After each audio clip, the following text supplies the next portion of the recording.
Good morning, John. Top 10 week has turned out to be quite fun. I hope we do it again sometime. Can you imagine breaking your arm and then stabbing someone with the bone? But really, I think the exploding ant deserved his place at the top of that list. But that got me thinking about the biggest and most awe-inspiring explosions of all time. Number 1. The very first large man-made explosion happened in 1654 in the Dutch town of Delft when a 30-ton store of gunpowder exploded. It pretty much destroyed the entire town and kind of created the idea of a bomb. But really, on the scale of things, not a very big explosion. The second explosion I'm going to talk about is the largest accidental explosion of all time. It happened outside of the Canadian port of Halifax when two boats crashed into each other. Unfortunately, one of the boats was carrying nothing but explosives for use in World War I. It created a tsunami and killed over 2,000 people and pretty much destroyed the entire town of Halifax, Nova Scotia. Number 3! The world's second largest explosion before the advent of nuclear weapons was the intentional destruction of an island in the East River so that they could open up the East River to shipping. Unfortunately, that one was too long ago to have video footage of it. However, there was a similar island destruction in British Columbia in the 1950s, and we do have video of that. Yeah.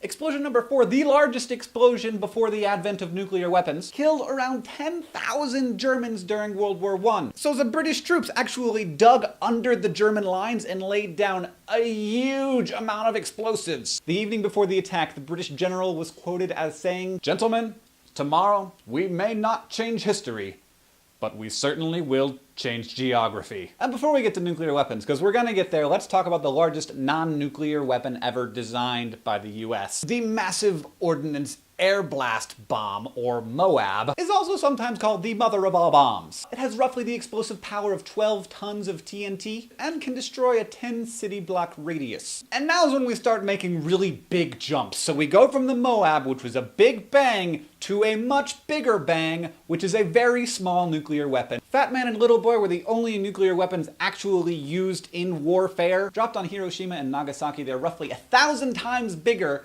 than the MOAB. Explosion number 7, the Ivy King, was the largest fission bomb of all time, roughly 30 times the size of the bomb dropped on Hiroshima.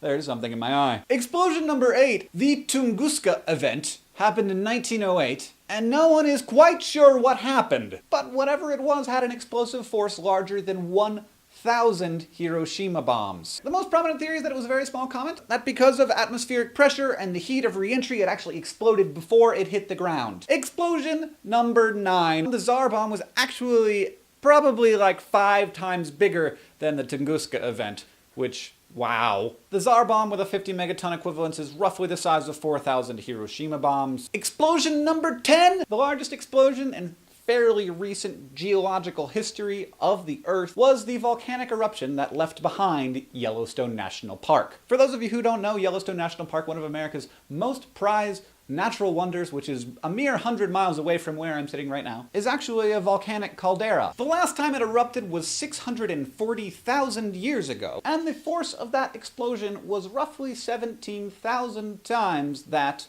not of the Hiroshima bomb, but of the 50 megaton Tsar bomb. The scary part is, geologists say Yellowstone is due for another eruption.